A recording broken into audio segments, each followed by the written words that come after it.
karya Zawawi Imron. Kalau aku merantau, lalu datang musim kemarau. Sumur-sumur kering, dedaunan pun gugur bersama ranting. Hanya mata air matamu ibu, yang tetap lancar mengalir. Bila aku merantau, sedap kopior susumu dan ronta kenakalanku. Di hati ada mayang siwalan, memutihkan sari-sari kerinduan. Lantaran hutangku padamu, tak kuasa ku bayar. Ibu adalah gua pertapaanku. Dan ibulah yang meletakkan aku di sini saat bunga kembang menyemerbak bau sayang. Ibu menunjuk ke langit, kemudian ke bumi. Aku mengangguk meskipun kurang mengerti. Bila kasihmu ibarat samudera, sempit lautan teduh. Tempatku mandi mencuci lumut pada diri. Tempatku berlayar menebar pukat dan melempar saut.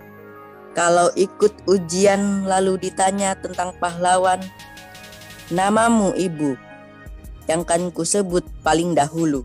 Lantaran aku tahu, engkau ibu dan aku anakmu. Bila aku berlayar lalu datang angin sakal, Tuhan dan ibu tunjukkan telah ku kenal. Ibulah itu, bidadari yang berselendang biang lala. Sesekali datang padaku, menyuruhku menulis langit biru. Dengan sajakku. Aduh, puisi yang menyayat hati sekali ya. Persembahan dari anak-anak CM yang usianya sudah pada remaja nih. Ada Fair 14 tahun, Damar 14 tahun, dan juga Taci yang umurnya 13 tahun. Teman-teman penasaran gak sih pengen ngobrol sama mereka dan dengerin apa kata mereka tentang belajar puisi dalam metode CM? Nah, kalau pengen tahu apa kata mereka tentang belajar puisi, di episode ke-36 ini saya akan ngajakin mereka ngobrol soal keseharian mereka mempelajari puisi. Tapi sebelumnya saya, Ayu Primadini, mau ngajakin ngobrol ibu-ibunya dulu nih, yang kebetulan juga para penyuka puisi. Ada Lili Fresti. Hai Li. Ayu, kamu tahu aja nih aku suka puisi. Itu loh, kalau baca puisi tuh gimana gitu rasanya tuh magis aja gitu ya, Menancap ya di sanubari ya rasanya. Iya, jadi pengen kata-katanya itu seperti membawa suatu lukisan yang indah gitu, sekaligus mengandung gagasan yang mendalam gitu. Iya, menarik ya. Dan selain Lili, aku juga ngajakin temannya yang sama-sama dari Jawa Timur. Ada Mbak Marhamah nih dari Pasuruan. Halo Mbak Ayu, Mbak Lili. Wah, ini sebenarnya grogi nih aku diajak ngobrol begini di podcast. Tapi emang berhubung puisi itu aku suka banget ya dari kecil ya. Jadi yuk lah kita berbagi yuk. Iya dong, berbagi itu penting ya, biar menularkan semangat berpuisi juga nih buat kawan-kawan yang barangkali selama ini nggak paham gitu. Apa sih gunanya puisi? Kenapa anak-anak harus belajar puisi? Dan gimana sih cara belajar puisi dalam metode Charlotte Mason? Nah, terlepas dari teman-teman suka puisi atau tidak, episode ini memang dihadirkan agar bisa membantu teman-teman membayangkan seperti apa sih belajar puisi itu.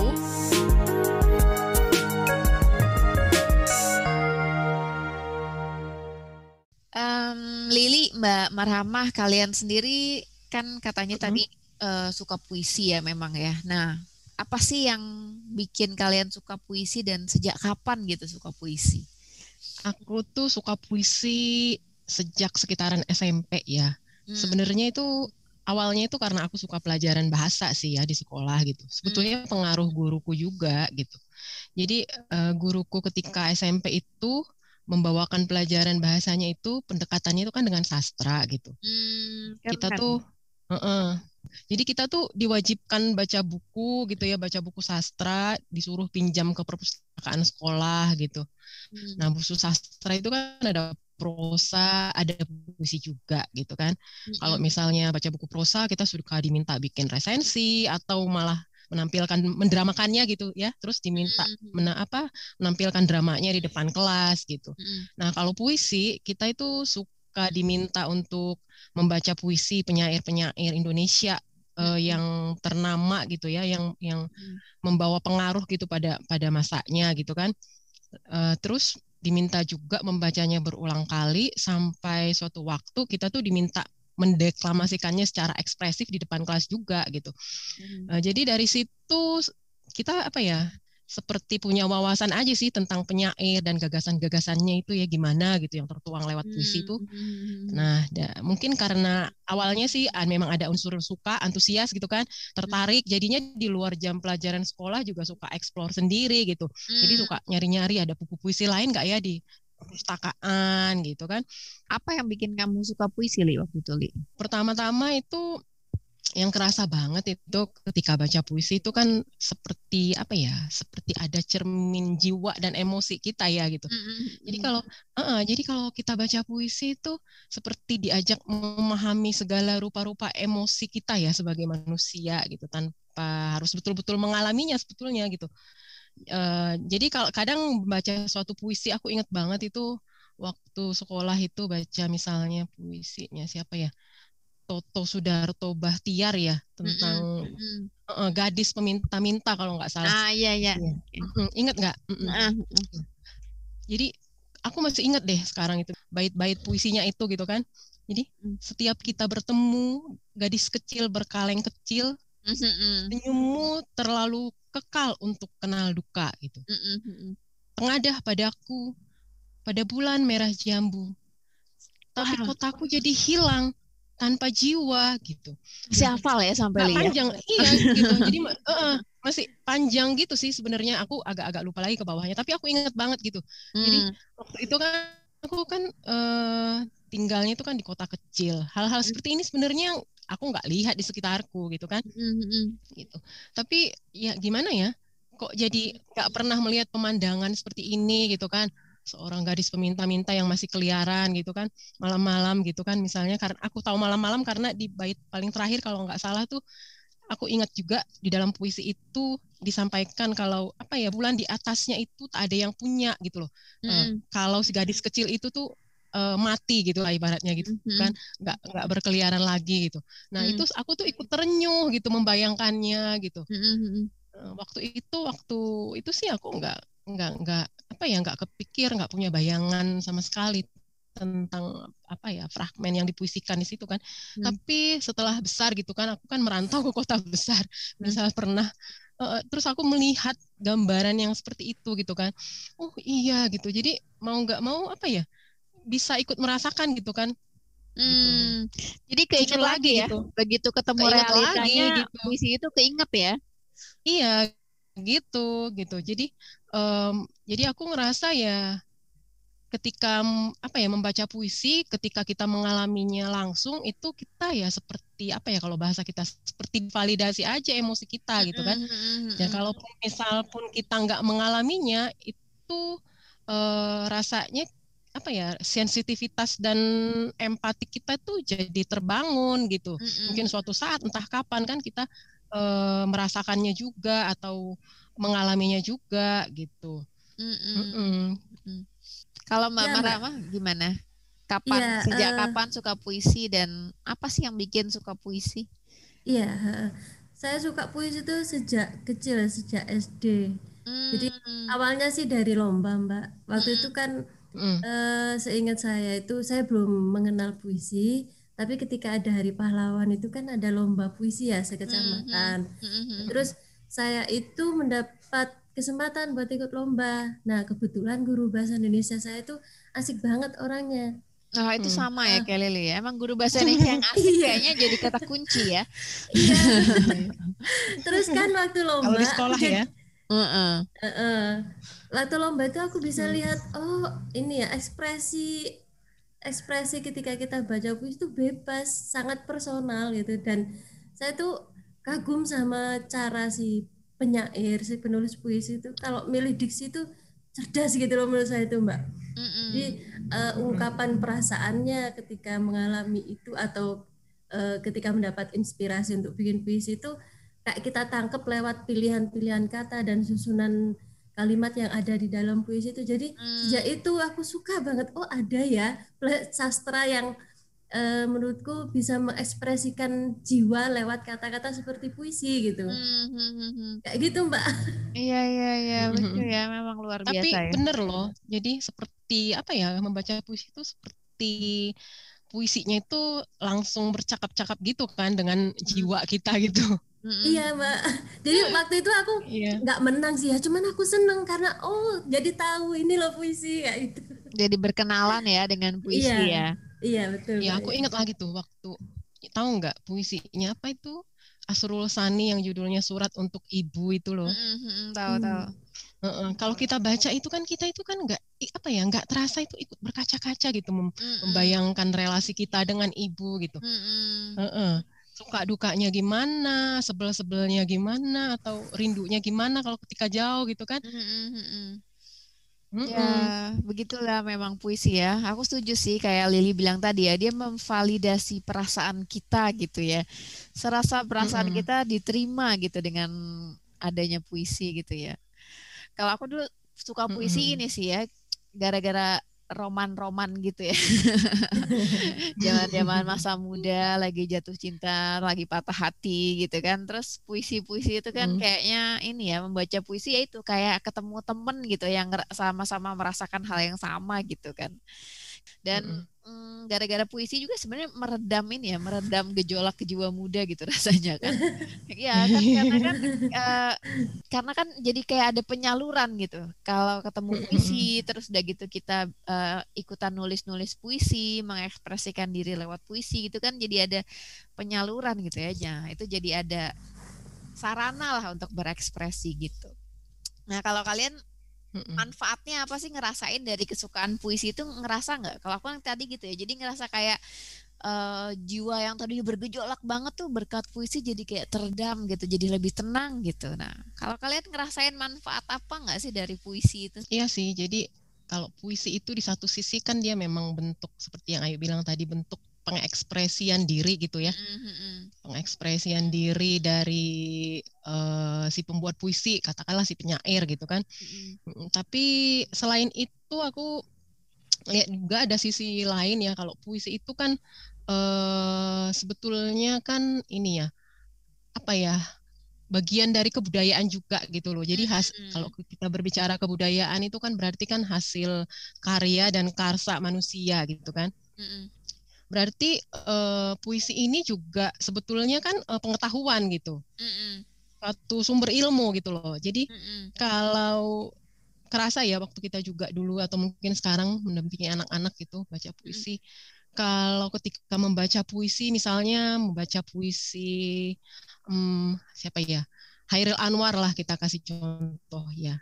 Kita kan ketika membaca puisi-puisinya itu seolah ikut merasakan jiwa patriotisme kita itu kan terbakar gitu loh. Iya kan, ikut meresapi perasaan menggebu-gebu para pejuang kita dulu itu gimana gitu, semangat jiwangnya gitu kan, ketika apa ya, membebaskan diri dari belenggu penjajahan gitu kan. Jadi aku ngebayangin dulu itu perannya Hairil Anwar gitu kan untuk di masa perjuangan itu ya seperti itu gitu. Seperti jadi kalau ketika para pejuang kita dulu ya, atau mungkin bapak-bapak bangsa kita gitu kan, seperti mendapat suntikan semangat gitu ketika membaca puisi-puisinya Hairil Anwar gitu kan. Terus kita juga bisa membayangkan situasi apa ya, situasi sejarah pada masa itu kan gitu. Ketika membaca Diponegoro itu kan kerasa ya, oh iya memang sosok Diponegoro ini rasanya itu wah gitu kan, tangguh gitu kan, pejuang yang apa ya, berdedikasi gitu kan, sepenuh hatinya gitu. Banyak sih. Jadi kalau misalnya siapa lagi ya kalau kita kasih contoh, misal puisinya siapa ya, kalau agak sedikit di atasnya itu seperti Taufik Ismail gitu. Nah itu kan setelah kemerdekaan, di situ apa penyair seangkatannya dia itu kan udah lebih kritis ya terhadap rejim penguasa pada waktu itu. Jadi kalau puisi-puisinya itu ya udah banyak ini berbicara seputar itu gitu kan. Misal jadi puisi itu kayak ini ya, kayak ngegambarin suasana pada masa itu. Jadi secara nggak langsung sebenarnya anak-anak ketika belajar puisi belajar sejarah ya, walaupun dengan cara yang lebih ekspresif gitu, dengan cara yang lebih menggugah gitu ya, belajar sejarah juga sebenarnya mereka ya. Iya. Nah, bukan cuma sejarah juga sih kalau kita misalnya sekarang baca puisi misalnya seperti mungkin penyair luar misalnya kayak Christina Rossetti itu kan, seperti Emily Dickinson itu kan dia juga membawa pengetahuan tentang alam kan ya sebetulnya. Nah, salah tentang satunya alam gitu. Iya. Jadi tentang gimana sih? Jadi dia itu kalau kita baca puisinya itu kita bisa merasakan kecintaannya pada alam gitu kan. Atau misalnya kalau kita baca puisinya siapa yang lokal ya? Sutarji kalau saya itu, Mbak. Seperti Amir Hamzah, Sutarji ya, atau Gusmus atau Cak Nun gitu kan, kita bisa merasakan pengetahuan apa ya tentang menjalin hubungan dekat dengan Tuhan gitu kan, seperti itu kan gitu. Jadi aku melihatnya puisi ini juga sebenarnya seperti adalah satu pengetahuan itu sendiri, juga pintu masuk dari beragam pengetahuan lain gitu loh, dan ruang merupakan apa ya, ruang tempat terjalinnya apa ya beragam pengetahuan gitu kan, yang bisa kita apa ya, bisa kita rasakan, bisa kita resapi gitu, atau mungkin setelah kita rasakan terus jadi bahan perenungan kita gitu kan. Artinya ini ya, puisi itu merupakan salah satu media untuk belajar berbagai macam pengetahuan juga gitu ya. Iya, betul. Kalau di aku tuh ada pengalaman kayak gini ya, misalnya habis belajar puisi terus mereka berpikir terus habis itu setiap hari nyeletuk tentang puisi yang beberapa hari lalu dipelajarin gitu, terus kayak misalnya kalau puisi kan kita jadi lebih tahu kekuatan setiap kata itu ada gitu ya. Jadi ada penekanan-penekanan tertentu di ekspresi kata. Suatu ketika seperti anakku tuh bilang, sejak kapan gelas dipanggil gelas gitu. Dia terinspirasi dari puisinya, puisi yang dipelajari beberapa hari sebelumnya yang mengatakan sejak kapan dipanggil kapan. Gitu. Jadi gitu ya, relate gitu ya sama kenyataan. Akhirnya dari situ dia kayak muncul pikiran kritis itu, mempertanyakan banyak hal yang ada di sekitarnya. Wah iya ya, powerful puisi ini ya gitu, saya mikirnya memantik gitu. Ya. Iya, memantik, Mbak. Iya. Kekuatan kata-kata ya. Iya. Jadi bisa dibilang puisi ini menggugah intelektualitas juga ya, selain tentunya masalah emosi ya. Kan tadi kan kalau emosi udah jelas ya, puisi itu bikin emosi kita tadi tervalidasi gitu. Tapi selain itu ternyata juga intelektualitas kita pun terpantik ya gara-gara puisi ya. Iya, Mbak. Iya, benar. Ini makin disadari ketika ini loh, ketika ya kita ini kan apa namanya menerapkan CM ini loh. Kalau dulu kan apa ya, nggak kerasanya cuma bentuk apa ya pengekspresian diri lah gitu kan, akhirnya kan ya udah. Tapi kalau ketika sekarang kita apa ya belajar dengan metode CM ini kan, jadi kerasa kalau puisi itu ya sebenarnya ya nggak cuma sebatas pengekspresian diri tadi itu kan gitu. Jadi di sana juga kan ada apa ya gagasan-gagasan, yaitu tadi kata-kata luhur ya. Jadi nggak sembarang puisi juga kan ya gitu. Iya, artinya ya puisi juga tempat kita menjalin relasi juga ya dengan pengetahuan lain gitu ya kan. Education is science of relation gitu ya. Ya artinya sebenarnya puisi ini memang penting ya buat spiritualitas kita sebagai manusia gitu. Selain spiritualitas, intelektualitas, emosional itu mencakup gitu kayaknya semuanya ya. Masalahnya ini kan emang kalau dulu gitu ya zaman kita sekolah gitu, mungkin tadi Lili sama Mbak Marhamah beruntung gitu ya waktu sekolah mendapatkan guru bahasa Indonesia yang pas gitu, terus udah gitu kenal puisi dengan cara yang tepat gitu.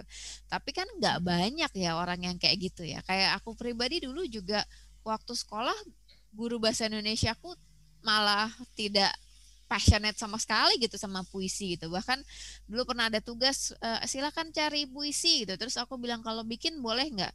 Terus guruku memandangku dengan aneh gitu. Ngapain sih disuruh cari puisi yang udah jadi aja kok gitu. Yang kayak gitu. Jadi maksudnya emang nggak passionate gitu.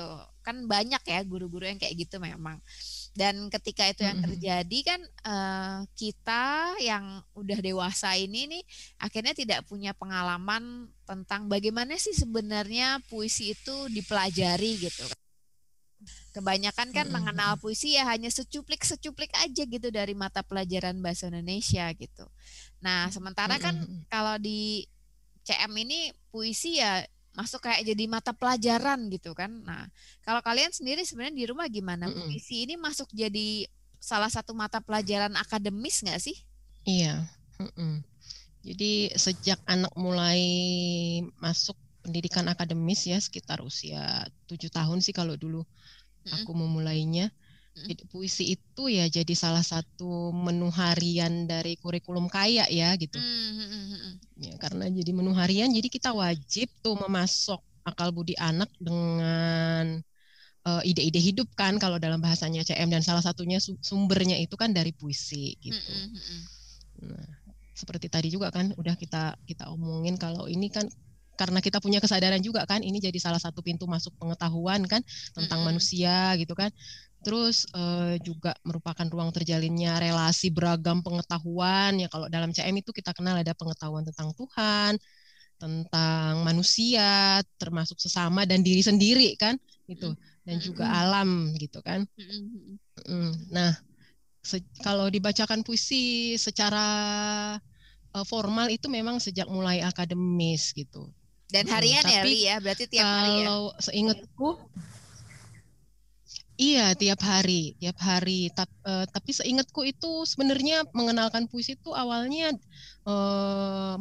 mengenalkan ya itu dari sejak usia dini udah mulai ini sih dikenalin gitu. Berhubung karena waktu itu puisi-puisi dalam bahasa Indonesia ya, pustaka-pustaka hidup lokal itu kan masih minim, jadi kita itu dulu baca puisi, mengenalkan puisi itu awalnya itu dari itu loh, Mother Goose Rhymes awalnya itu. Jadi dia lewat Mother Goose Rhymes kan dia udah apa ya terpapar dengan kalau Mbak Marhama tadi bilang ya kekuatan kata-kata itu ya, jalinan kata-kata, keindahan kata-kata gitu kan. Jadi dia nggak harus ngerti sih sebetulnya apa sih yang disampaikan gitu kan di dalam sajak-sajaknya Ibu Angsa itu loh gitu kan. Tapi lewat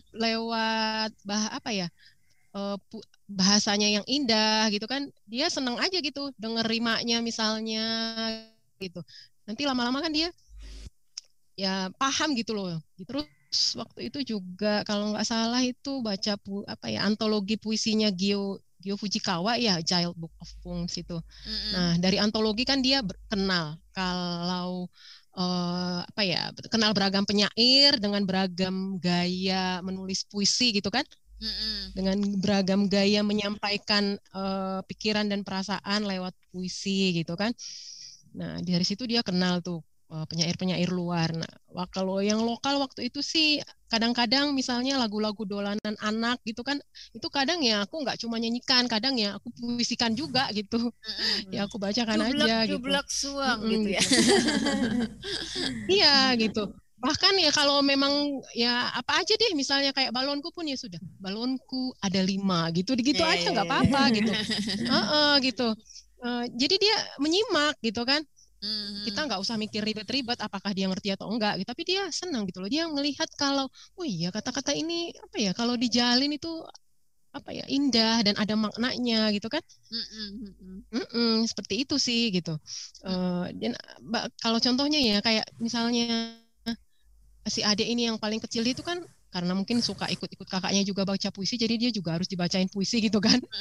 Jadi aku tuh ini bacain puisinya Christina Rossetti ya yang dari A Child Book of Poems ya. Jadi kayak seperti yang mana ya? Yang Heart No Living Things gitu kan. Lady Bird nor Butterfly gitu. Terus apalagi tuh ya? Nor Moth with Dusty Wings gitu kan, dan panjang gitu kan. Jadi intinya tuh mengajak kita itu welas asih terhadap hewan-hewan, bahkan hewan kecil, hewan yang kayaknya tuh nggak berguna gitu kan, atau kayaknya tuh jijik dan mengerikan gitu kan. Jadi kalau dia ngelihat seperti ada kelabang gitu di kamar mandi kan, mau tak penyek gitu ya misalnya. No living things Bundi gitu bilangnya. Gitu. Berarti kan dia tuh seperti apa ya? Ya nggak nyangka aja kok dia ngerti gitu loh kan. Gitu. Berarti kan puisi itu ya memang langsung bercakap-cakap ke benaknya kan ya, ke jiwanya gitu kan. Gitu. Padahal anak sekecil itu gitu loh kan. Jadi dahsyat banget kan kekuatan kata-kata, kekuatan suatu puisi itu menancap ke jiwa anak gitu kan ya. Artinya sebenarnya anak-anak belajar puisi kalau secara non formalnya dari usia dini udah dibacain ya Li ya, suka dibacain gitu ya. Baru setelah masuk usia akademis masuk ke pelajaran harian ya, masuk ke menu harian ya kalau di rumahmu gitu ya. Iya. Kalau Mbak Marhamah gimana? Ya Mbak, aku juga masukin ya pelajaran puisi itu ke pelajaran akademis itu ya. Tiap hari juga atau seminggu sekali? Seminggu sekali, tapi ada resitasi tiap, misalnya di akhir kelas itu baca puisi yang kemarin yuk gitu. Tapi tidak seperti yang pertama langsung dibaca. Kalau yang pertama kan dibacakan, terus diikuti, terus habis itu baca utuh gitu ya. Nah berikutnya langsung dibacakan utuh gitu setiap hari. Terus kan anak jadi belajar ya tentang struktur tulisan dari puisi itu kayak gimana, tentang komposisi juga, sekaligus gaya bahasa. Dan meskipun kita tidak langsung menyuruh mereka memaknai, tapi mereka secara tidak langsung juga kayak mempelajari makna dari tulisan, karena puisi itu kan beda ya, tidak seperti karya yang berbentuk tulisan seperti ada paragraf, terus SPOK dan lain-lain gitu kan nggak kayak gitu. Jadi anak-anak itu mempelajari puisi ya karena puisi itu sendiri, bentuknya ya puisi itu sendiri gitu ya. Dan karena puisi itu salah satu dari bentuk seni, sama kayak kita mempelajari lukisan, terus musik juga. Jadi ya ini harus juga dimasukkan ke pelajaran akademis ya menurutku, karena penting. Seni berpuisi jadi ya. Iya. Nah, dengar Mbak Marhamah tadi bilang itu ya, belajar puisi karena puisi itu sendiri, aku jadi ingat tulisannya ini juga nih, tulisannya di Parents Review tuh ada tulisannya orang inisialnya MAW gitu, nggak tahu tuh namanya siapa. Kan suka gitu ya, cuman ada inisialnya gitu di Parents Review itu ya. Seorang mama lah ya kayaknya. Gitu kayaknya, gitu. Nggak tahu mama atau guru lah ya di sekolah CM gitu kan. Nah terus dia cerita sih di situ, orang kan suka belajar puisi itu karena ya komposisi tulisannya lah, karena strukturnya lah gitu. Tapi kan sebenarnya puisi itu ya bukan hanya itu gitu. Orang belajar puisi ya memang semata-mata karena puisi itu kan musical expression gitu. Terus yang dikemas dalam kata dengan emosi. Dari puisi juga anak-anak bisa kenal berbagai macam emosi gitu kan. Dari sedih, marah, bahagia, berbunga-bunga kan macam-macam gitu ya. Nah, jadi karena itulah akhirnya puisi ya mesti dipelajari karena puisi itu sendiri gitu, for the sake of the poem gitu kalau kata Mbak Marhamah tadi kan gitu. Jadi bukan dengan tujuan utilitarian ya, misalnya supaya kita ngajarin anak belajar puisi supaya nanti dia bisa jadi penyair gitu, atau supaya dia bisa bikin puisi terus bisa bikin buku puisi sendiri gitu kan, enggak tujuannya itu, tapi ya semata-mata karena memang anak-anak itu butuh keindahan ya dari puisi-puisi ini gitu.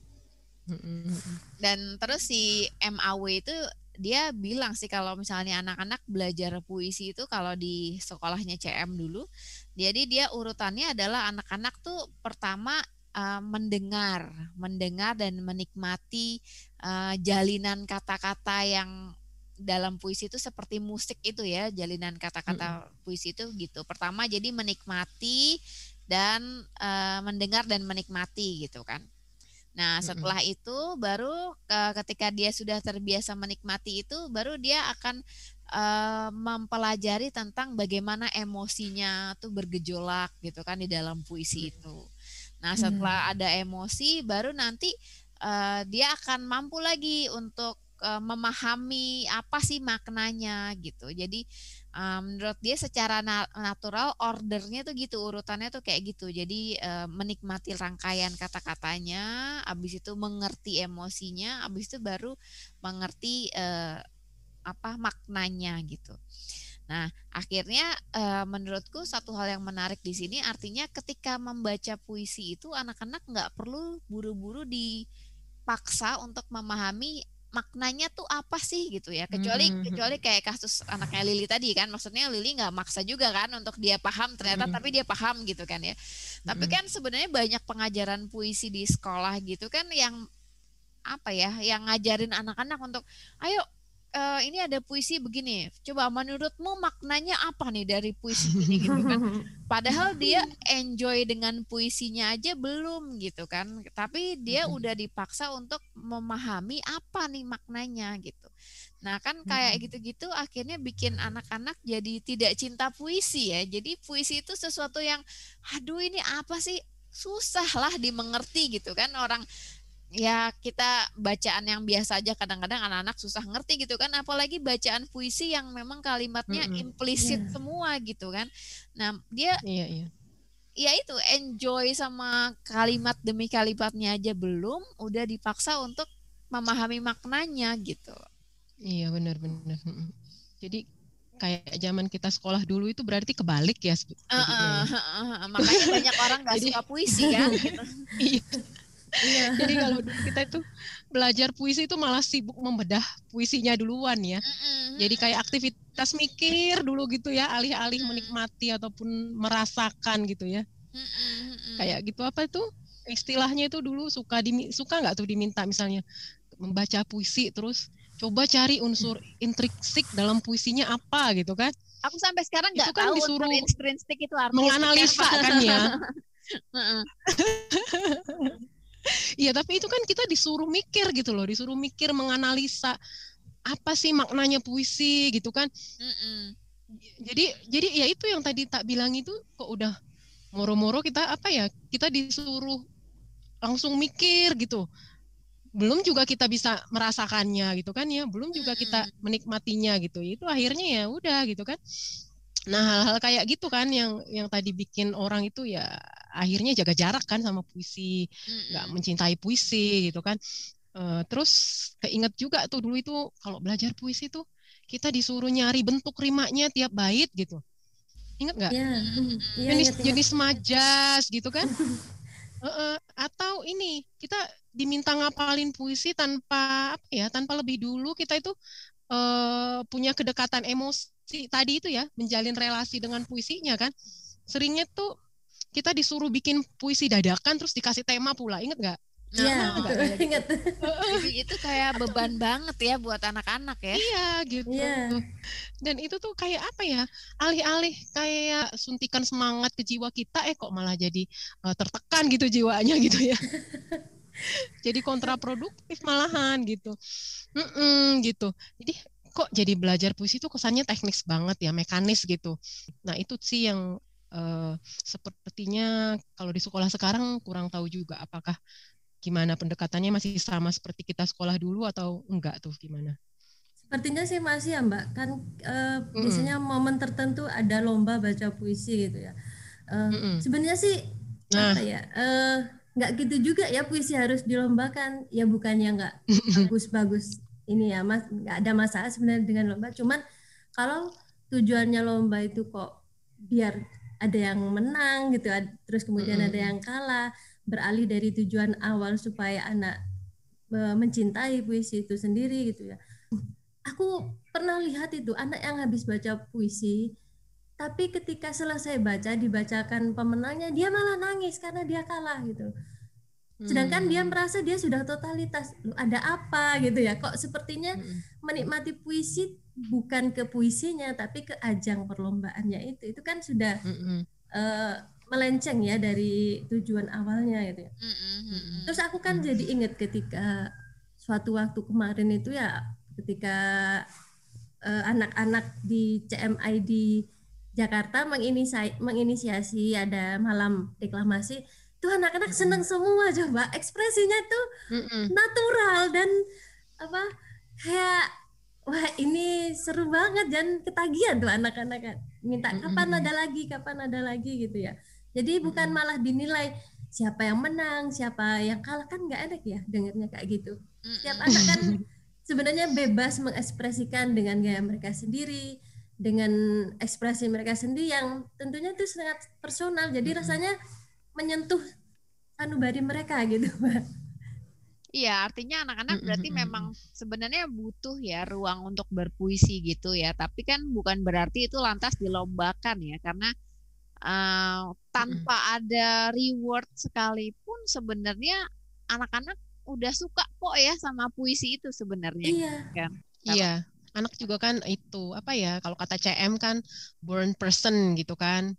Jadi ya itu dia pasti punya kedekatan personal masing-masing kan dengan puisi gitu. Jadi kalau mau dilombakan juga memang agak aneh juga ya sebenarnya gitu.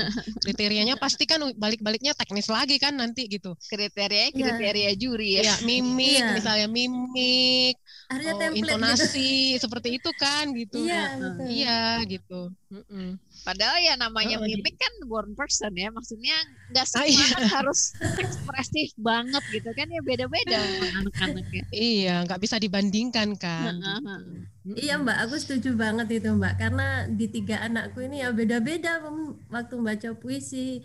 Kalau yang si kakaknya itu yang pertama itu kayak emosinya jadi satu sama yang dibaca gitu ya, ketika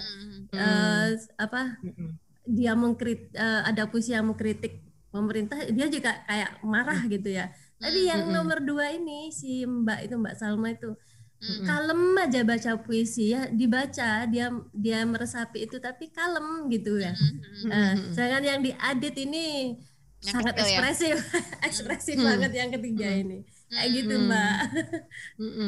Iya, artinya anak-anak memang nggak bisa dibanding-bandingin ya gitu kan. Iya.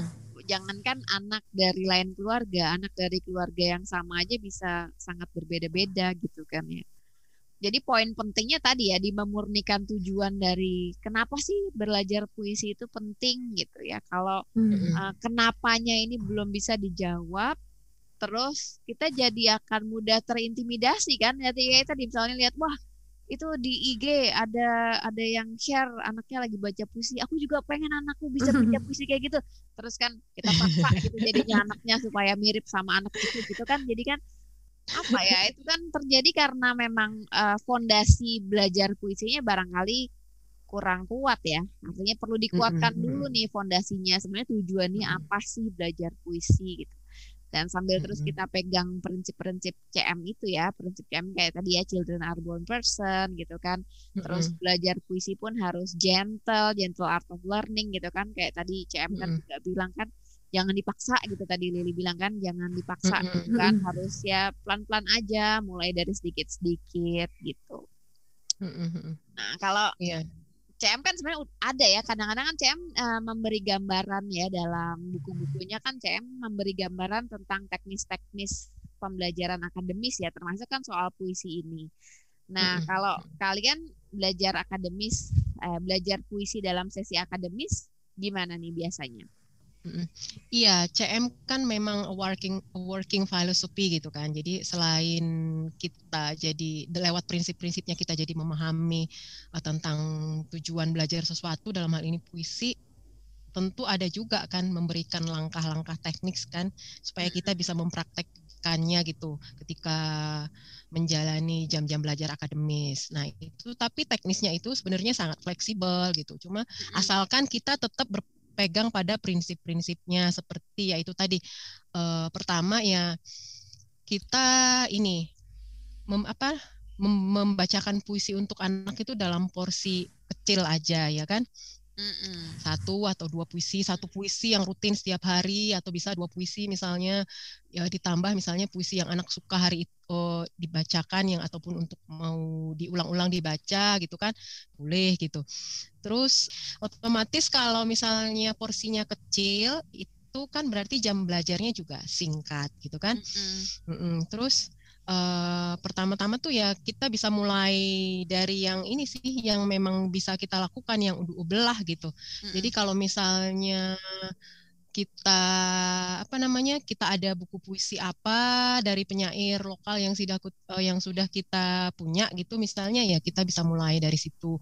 Atau kalau sekarang misalnya banyak keluhan tuh misalnya bukunya minim gitu kan, atau kalau di rumah aku siasati, misalnya aku search online, aku kumpulkan puisinya dari penyair tertentu, terus aku print gitu kan. Nah, itu bisa dibaca anak selama 1 term gitu. Atau bisa juga alternatif puisi dari penyair-penyair luar gitu kan. Itu disesuaikan aja dengan kebutuhan kita gitu kan. Nah, masing-masing kan beda kan ya, tiap-tiap keluarga gitu. Ya, yang penting sih ini kita ingat kembali lagi sih ke prinsip lagi ya, lagi-lagi prinsip gitu ngomongnya. Kalau puisi ini kan sebenarnya kan adalah salah satu asupan ide-ide hidup kan ya gitu. Ya, dengan menyadari itu ya berarti ya kita jadi paham pentingnya sih. Jadi misalnya aku nggak punya bahannya nih gitu. Ya kalau kita paham pentingnya otomatis kan seperti tadi ya, kita cari bahannya gitu. Jadi artinya kalau kita udah paham pentingnya, masalah-masalah teknis itu bisa kita atasi lah ya. Iya, benar gitu. Iya, jadi ya kupikir ya Mbak, kalau mau tanya seperti apa teknis kita memasukkan pelajaran puisi ini di rumah, ya silakan aja tanya langsung ke anak-anak kita yang baca puisi tadi. Kan udah gede-gede tuh, udah remaja ya. Jadi bisa diajak ngobrol lah seperti apa mereka belajar puisi ya. Iya benar banget ya.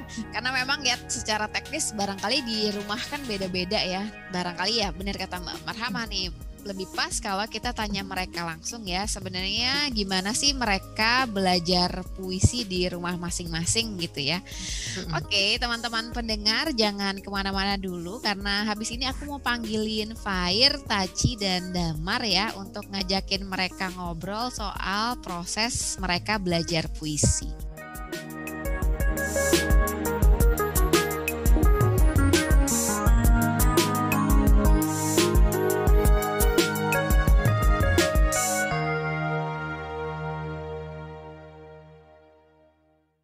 Halo Fair, Taci, Damar. Halo.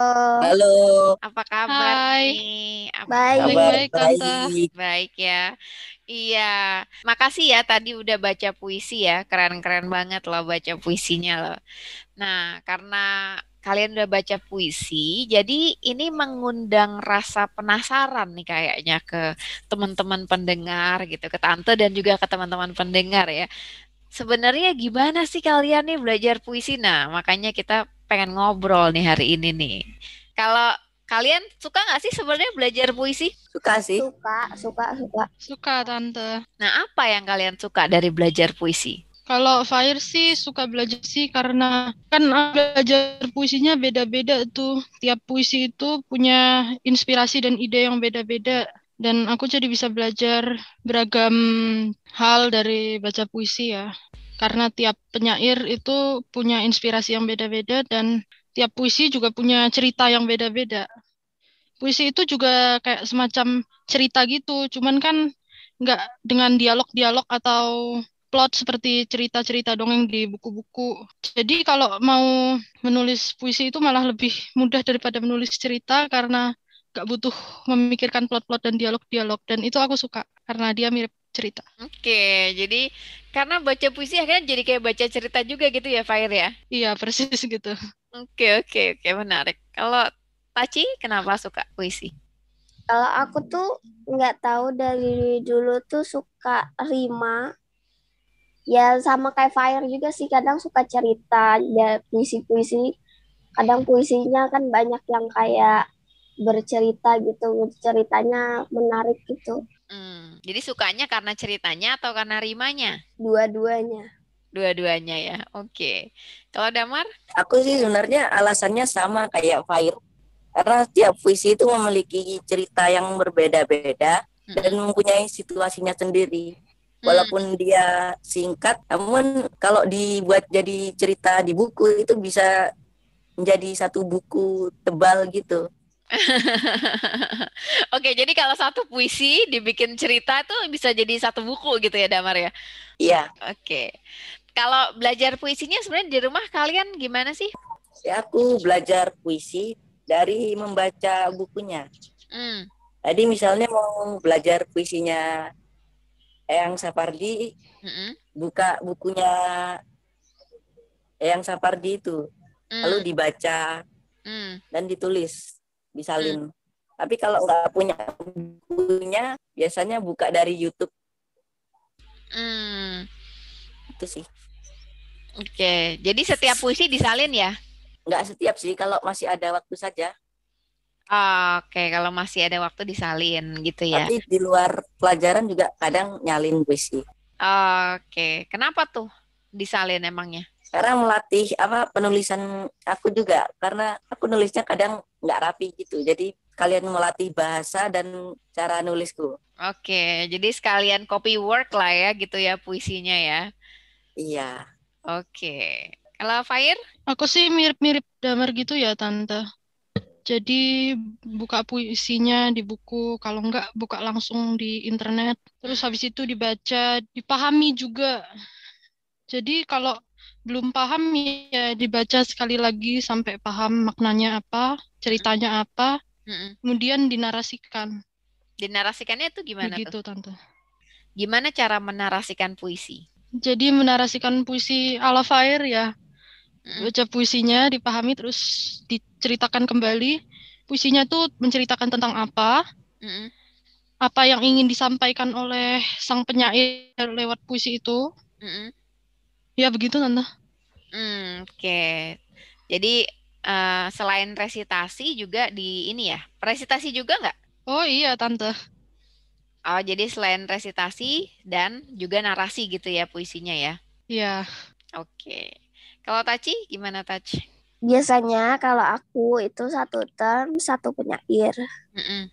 Penyair mana yang milih biasanya itu mama. Mm-mm. Kalau puisinya satu puisi 1 minggu. Terus puisinya Ya diapain setelah dipilih? di itu biasanya dibaca tiap hari. Terus kadang dihafalin. Tapi aku jarang sekarang kalau nyalin. Misalnya yang nyalin adik aja, aku enggak. Hehehe. Jadi aslinya tadinya disalin, sekarang enggak. Iya. Oke. Apa bedanya sih rasanya kalau puisi itu disalin dan puisi itu tidak disalin? Ada perbedaannya enggak? Hmm, ada mungkin karena kalau di salin itu rasanya kayak lebih lebih hafal gitu, lebih inget mungkin. Tapi Hmm. kalau dihafalin lebih inget daripada disalin. Oke. Apa sih manfaat yang kalian rasakan dari belajar puisi itu? Itu sih biasanya kalau aku ngerasanya kalau dihafalin itu jadi karena aku dari dulu suka ngafalin puisi, aku ngafalin macam-macam jadi cepet rasanya. Itu kalau dihafalin, tapi kalau nggak dihafalin kayak kata Damar tadi, kosakatanya kayak nambah gitu. kalau aku sih mungkin manfaat yang aku rasakan ketika belajar puisi itu selain yang dibilang Taci tadi tentang menghafalkan itu ya, aku jadi terpapar banyak sekali ide-ide hidup yang berbeda-beda dari beragam sisi ya. Hmm. Hmm. Misalkan para penyair itu sekali lagi aku tekankan inspirasinya beda-beda, jadi aku bisa dapat cerita yang beda-beda, kosakata yang berbeda-beda. Misal contoh kan kayak Taufik Ismail itu kan beda banget sama Emily Dickinson, Hmm. Hmm. Sat, terus Christina Rossetti sama William Blake yang lebih suka bercerita tentang imannya sebagai orang Kristus yang suci gitu, Hmm. atau Emily Dickinson yang lebih suka bercerita tentang alam gitu. Jadi Hmm. beda-beda, beda Jadi banget malah. jadi merasakan perbedaan dari setiap penyair dari puisi-puisi mereka ya. Jadi kayak kenal sama penyairnya gitu ya, Fire ya. Iya, Oke, oke, oke. Karena satu term itu kan biasanya baca banyak puisi ya dari penyair itu ya. Jadi kenal karakteristiknya ya. iya Tante. Mm-mm. Kalau Damar? Kalau aku sih yang kurasakan ketika aku ngobrol itu bahasaku jadi lebih hidup gitu. Dan ketika aku nulis, misalnya nulis cerita, itu jadi nggak terlalu kaku. Soalnya biasanya kalau aku nulis cerita itu aku kaku banget. Oke, oke. Manfaat lainnya ya kita bisa mengenal banyak penyair Mm-mm. dan tahu gaya penulisan seorang penyair. Karena Mm-mm. setiap penyair gaya penulisannya beda-beda. Mm-mm. Apa yang dirasakan ketika mengenal penulis beda-beda itu, apa sih efeknya gitu, Damar? Efeknya kita bahasanya juga kalau misalnya sering baca puisinya yang ini dengan gaya penulisan yang ini, kita bahasanya ketika berbicara secara tidak langsung akan mengikuti juga Hmm, dalam gaya penulisan yang itu. hmm, ya, ya, ya, ya. Jadi ketika banyak membaca puisi kayak dapat asupan, terus nanti ketika kita mencoba menulis, gaya kita jadi agak-agak terpengaruh ya dengan apa yang kita baca itu ya. Iya, Mm-mm. Kalau belajar puisi biasanya kalian pakai bahasa apa sih? Bahasa Indonesia doang atau ada bahasa asingnya juga? Bahasa Indonesia sama bahasa Inggris sih biasanya. biasanya pakai bahasa Indonesia dan kadang-kadang pakai puisi bahasa Inggris. Iya, aku juga kayak Taci dan Damar, bahasa Indonesia dan Inggris. Cuman kalau dilihat-lihat ya, selama ini aku lebih banyak baca puisi bahasa Inggris ya. Karena puisi bahasa Indonesia ini aku belum punya bukunya, terus harus hunting lama di internet gitu, bikin kompilasi Hmm, gitu. jadi Fire lebih sering baca pakai bahasa Inggris malah ya. Iya, Apa sih bedanya belajar puisi pakai bahasa asing sama bahasa Indonesia tuh, Fire? terasa tante malah banget rasanya. Mm-mm. Puisi Indonesia lebih mudah dipahami karena ya wajar lah kan bahasa ibu sendiri. Mm-mm, mm-mm. Tapi kalau puisi bahasa Inggris itu rata-rata kayaknya aku lebih seneng soalnya dia lebih mudah dipahami ceritanya dan Mm, nggak terlalu sering pakai kiasan sulit. Kan mm, penyair-penyair Indonesia itu banyak banget yang suka menggunakan kiasan-kiasan sulit yang mm-mm, harus dipahami, dibaca beberapa kali dulu baru aku paham. mm-mm, mm-mm. Kalau Taci gimana? Lebih suka apa tuh puisinya? Yang bahasa asing atau bahasa Indonesia? Aku sama sih sebenarnya. Tergantung moodnya lagi pengen yang mana. Kalau menurut aku bedanya itu, jadi kalau bahasa Indonesia tuh rasanya kayak lebih dalam gitu dibanding yang bahasa Inggris. Jadi bahasa Inggris rasanya agak lebih enteng. Kenapa tuh kerasa lebih enteng? Mungkin karena nggak, dia kata Fahir tadi bahasanya nggak terlalu aneh-aneh gitu biasanya.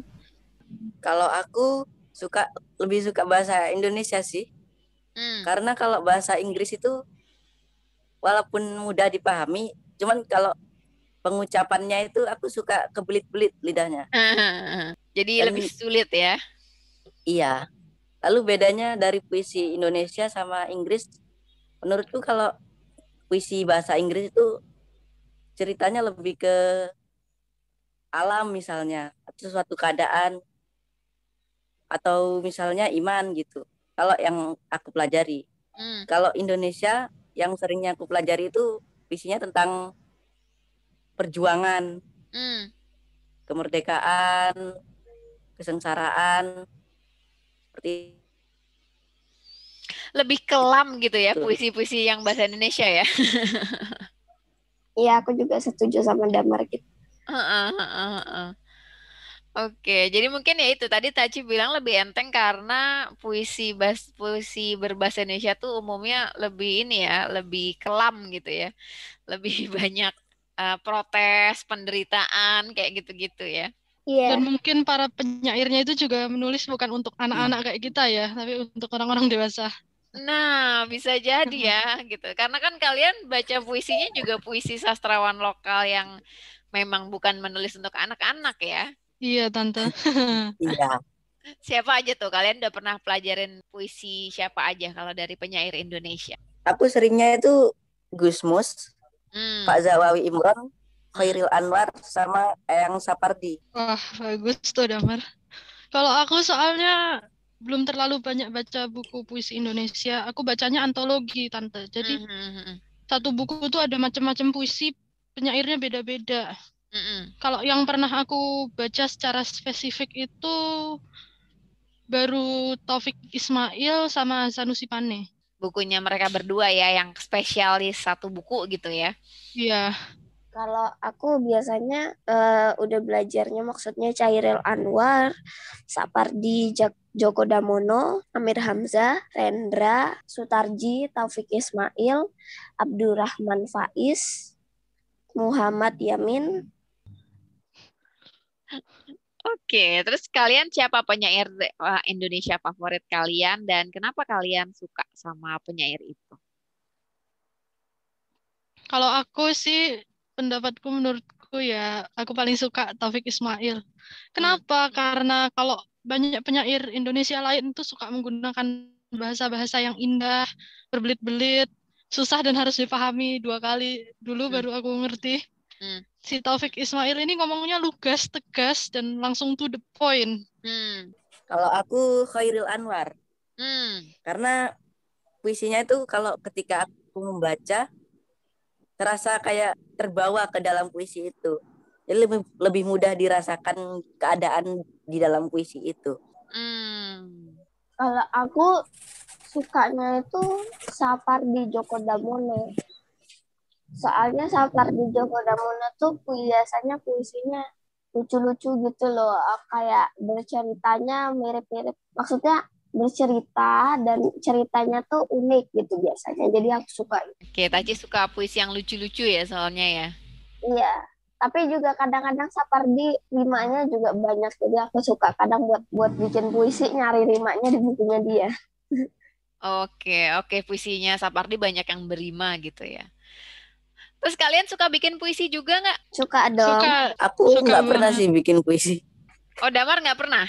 Nggak pernah. Kenapa tuh Damar? Nggak pernah disuruh bikin puisi gitu. Jadi kita cuma mempelajari puisi dari seorang penyair. Oke, jadi di rumah. Kalau itu juga di waktu senggang belum pernah kepikiran ya untuk bikin puisi ya? Belum. Biasanya sih aku ngetik sesuatu di komputer gitu. Cerita ya, lebih ke arah bikin cerita ya Damar ya? Iya. Oke, kalau Fair sama Taci suka bikin puisi? Suka banget. Iya, suka. Tapi tergantung mood sih. Dulu aku sering banget bikin puisi, tapi nggak tahu sekarang aku jadi lebih seneng ngarang-ngarang cerita gitu. Jadi bikin puisi udah jarang. Kalau dulu pas bikin puisi mulainya biasanya gimana? Prosesnya gimana tuh Fire? Apa disuruh sama Bundi apa gimana? Oh, kalau aku sih bikin puisi, bikin-bikin sendiri aja ya Tante. Misal ada ide yang terlintas, idenya tuh juga simpel-simpel kok dulu perasaan. Pernah tuh puisi tentang kucing, tentang es krim gitu. Pokoknya lagi ada ide. Terus bikin rimanya. Pokoknya lagi ada ide terus kepengen aja gitu ya nulis puisi ya, nggak disuruh Bundi ya? Iya, malah nggak ada pelajaran menulis puisi. Kalau aku sih kalau bikin puisi itu sebenarnya juga sama kayak Fire, nggak pernah disuruh. Kecuali waktu itu pengen bikin kumpulan puisiku sendiri, pengen ditaruh di suatu tempat gitu kan. Itu ngejar-ngejar banget dan hasil puisinya menurutku jadi jelek. Oh ya, waktu itu karena ada tugas itu ya dari suatu komunitas itu ya. Aku nggak suka itu. Oke, aku jadi nggak suka kalau dikejar-kejar suruh bikin puisi. Oke. Aku lebih suka di waktu sendiri. Oke, jadi jauh ya. Atas kemauanku sendiri. Jadi beda ya Taj, menulis puisi kalau disuruh sama atas kemauan sendiri tuh hasilnya beda ya? Beda banget. Bedanya gimana sih? Rasanya gimana bedanya? Kalau atas kemauan sendiri tuh kayak kita bisa mikirnya tuh ke arah ini kita tuh maunya gimana puisinya, kita mau bikin apa gitu, maksudnya puisinya tuh mau dibawa kemana. Sementara kalau disuruh atau dikejar waktu, biasanya yang kepikiran adalah aduh ini aku harus abis ini mau nulis puisi tentang apa, terus ini aku rimanya gimana dan sebagainya. Tapi intinya kalau karena bikin puisi karena disuruh tuh rasanya kayak kurang bagus gitu ya puisinya, kamu ngerasanya gitu ya? Iya. Oke. Anak-anak nih, ini udah bukan anak-anak ya, udah remaja ya, teman-teman. Terima kasih ya sudah bersedia berbagi cerita tentang gimana kalian belajar puisi. Ada pesan-pesan terakhir nggak buat yang baru-baru belajar puisi? Nggak ada sih. Kalau aku sih mungkin sering-sering baca puisi, karena puisi itu bisa menginspirasi kalian untuk berkarya dan juga memberi ide-ide baru ke kepala kalian ya. Dan membuat bahasa kalian juga jadi baik. Oke deh, terima kasih ya Fair, Taci, Damar. Sampai ketemu lagi ya, kapan-kapan kita undang lagi ya di podcastnya Charlotte Mason Indonesia lagi ya. Mungkin siapa tahu kapan-kapan bisa berbagi puisi lagi gitu di lain waktu. Oke. Ya. Oke, demikian tadi pembahasan kita tentang puisi ya. Selain ada bahasan dari ibu-ibunya, juga ada bahasan langsung dari anak-anaknya. Semoga teman-teman sekarang punya bayangan tentang gimana sih belajar puisi ala metode Charlotte Mason itu. Dan yang paling penting tentunya kenapa sih puisi itu penting untuk dipelajari. Akhir kata, saya Ayu Primadini undur diri. Sampai ketemu 2 minggu lagi di episode yang tentunya akan membawa kisah-kisah baru dan cerita-cerita baru seputar pendidikan karakter dari metode Charlotte Mason. Sampai jumpa.